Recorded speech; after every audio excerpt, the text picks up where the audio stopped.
My fellow Nigerians, I address you today as your future president, a few weeks after our beloved country's 64th independence anniversary on October 1, 2024. Today, I want to talk about the state of the nation, particularly the economic hardships brought about by the misguided policies of the Tinubu administration. First, to everyone experiencing financial difficulties caused by Bola Tinubu's devaluation of the Naira and the resultant rising inflation, I am very sorry. To everyone finding it tough to consistently feed themselves or their families, or pay their rents, or give their children a good education, or invest in their business, or fuel their car to work, I am sincerely sorry. You all don't deserve this. We all don't deserve this. None of this had to happen. It is absolutely all Bola Tinubu's fault. Yes, it is all Bola Tinubu's fault because he capitulated to the demands of the IMF and the World Bank to devalue or float the Naira. How can you float the Naira when our manufacturing sector is so very weak? In just over 1 year, we have gone from 600 Naira to 1,600 Naira exchanging for $1. And I said that is not enough. On October 14, 2024, the World Bank urged Nigeria to sustain those so-called reforms for the next 10 to 15 years. What an insult to our people's collective intelligence and suffering. Now, let's give credit to where it is due. In March 2016, less than a year after former President Muhammadu Buhari took office, during an Al Jazeera interview, he was asked, on freezing the value of the Naira, there is a chorus of voices calling on you to devalue the Naira. Are you prepared to reconsider? Buhari responded, no. Countries that play around with their currencies are countries that have enormous production capacity. Nigeria virtually imports everything, from rice to toothpicks. President Buhari went on, now if we don't have the money to import those things, what is the value of further devaluing our Naira? The Al Jazeera journalist then said, well, you're going against the advice of the IMF. And Buhari brilliantly replied, why not? If it's against our national interest, why can't we go against the IMF's advice? Buhari was absolutely right.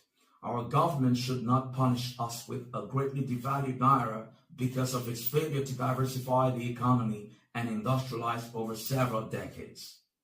If the Tinubu administration doesn't change course soon, the Naira will likely lose even more value, which will in turn lead to even higher inflation and more suffering for our people and less productivity in the economy. What is shocking and in fact inhuman is that in the midst of all these, and while they are urging Nigerians to bear the pains as a necessary sacrifice for reforms, Tinubu and his government have not drastically cut down the cost of governance. What a shame. Also, a few days ago on October 19, the national grid collapsed for the third time in a single week, resulting in widespread nationwide power failures. Reacting to that, Peter Obi said, this recurring disaster is a national shame and a glaring testament to the failure of leadership and policy implementation at the highest levels. How long must Nigerians endure a system that fails to provide one of the most critical necessities for a productive society? I couldn't agree more. I am personally tired of the consistent failures of successive governments to solve our disgraceful power problem.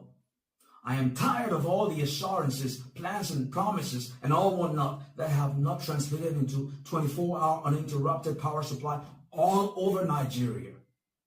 We need bold action and out-of-the-box thinking to solve this perennial problem. If I was in office right now, what would such bold action and out-of-the-box thinking look like? Well, here goes. China was until April 2023 the world's most populous country and is right now the second most populous country. China is also the world's largest manufacturer and exporter. China has by far the largest infrastructure investment program in the world, the Belt and Road Initiative. Oh, and of course, China has abundant power. In fact, China is also dominant globally in solar panel production and renewable energy capacity. What's more, at the center of China's development and foreign investment model is speed and efficiency. Connect the dots. The fastest way to solve a perennial power shortage problems is to approach the Chinese government with a serious proposal to lease our power sector under a PPP, public-private partnership arrangement, and as part of the Belt and Road Initiative to a consortium of Chinese power companies for a period of, say, 15 to 20 years.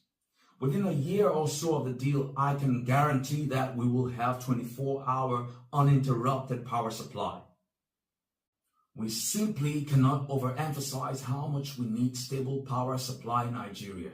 We are Africa's most populous country. We need to grow our manufacturing industry so that we can take advantage of the export facilitation opportunities brought about by the African Continental Free Trade Agreement after. We need massive investments that will boost economic growth, diversify our economy, and create jobs for our young people. All these require power.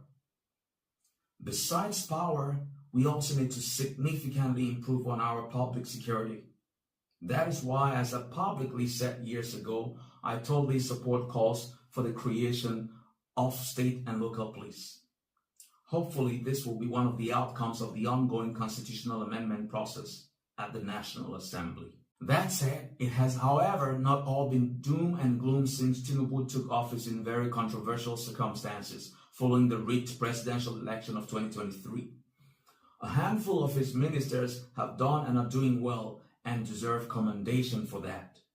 The Aviation Minister, Festus Keyamo, the Interior Minister, Olubunmi Tunji-Ojo, and the Works Minister, David Umahi, are, in my opinion, making transformational impact in their various ministries. Keyamo is trying to establish master plans for our 5 international airports in order to facilitate infrastructural growth and development in the sector. He has also been key to Air Peace, our flag carrier, securing a landing spot at London's Gatwick Airport. Tunji-Ojo, on the other hand, is striving to reduce the corruption and bureaucratic red tape in the passport renewal and acquisition process. He recently said the streamlined process will go operational as from April 1, 2025. Let's hope he delivers. And of course, while Works Minister David Umahi has naturally made his fair share of mistakes, he clearly comes off as a good fit in the ministry, not just because he is a certified engineer, but more importantly, because of his clearly demonstrated passion for safeguarding quality and standards in road construction. I'm sure Umahi will do more with more funds, including to complete ongoing projects. But I must commend the progress he has made and is making on the Lagos-Calabar Coastal Highway project. This project, if or when it is completed, will be a major game changer.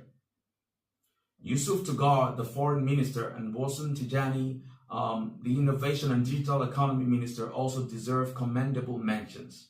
While Tugar is doing commendable work defending the Nigerian brand internationally, Tijani is trying to build Nigeria's digital infrastructure with the draft National Digital Economy and E-Governance Bill 2024, which, if passed, will help us compete with African tech hubs like Ghana and South Africa. In the same spirit of counting our blessings, however few they may currently be, let me also congratulate our nation's foremost industrialist, Aliko Dangote, and his team for the successful takeoff of production operations at the Dangote refinery in Lekki, Lagos. Indeed, a recent report by leading energy information company, Energy Intelligence, shows that the refinery has reduced the importation of aviation fuel into Nigeria from 13,000 barrels per day in 2023 to 5,000 barrels per day in 2024. According to the report, Dangote jet fuel now accounts for at least 2/3 of Nigeria's jet fuel supplies and almost half of West Africa's supplies. That's amazing.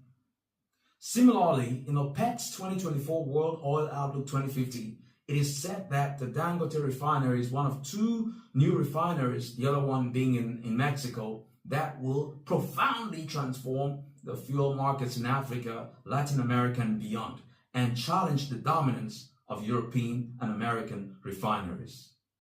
Congratulations are also due to Alain Oniema, the CEO of Airpeace, and his team for their 10th anniversary celebration this October. Airpeace has made Nigeria and Nigerians proud by launching direct flights over the past 5 years to the UAE, South Africa, China, Israel, Saudi Arabia, India, and most recently the UK, as earlier mentioned. Airpeace has also often made their planes available to evacuate groups of stranded Nigerians from countries around the world. So we celebrate with them and wish them and other Nigerian airlines more success in the years and decades ahead. Fellow Nigerians, local government chairmanship elections or selections have recently taken place across some states. Other states will have theirs concluded soon. Whether or not you were involved in the process or will be involved in the process, the very fact of the process itself is a reminder that local governments play an important role in our system of government, and that we all should be more engaged in demanding more from our local government leaders, just as we like to do with the federal and state governments. In conclusion, we all know that Nigeria is not where we would like it to be right now. Indeed, Tinubu, it must be said, has only made life more difficult for our people. Notwithstanding, as long as there is life, there is hope. I therefore urge us all to keep hope alive and to keep believing that one day our potential will become our reality. May God bless you and your families, and may God bless the Federal Republic of Nigeria.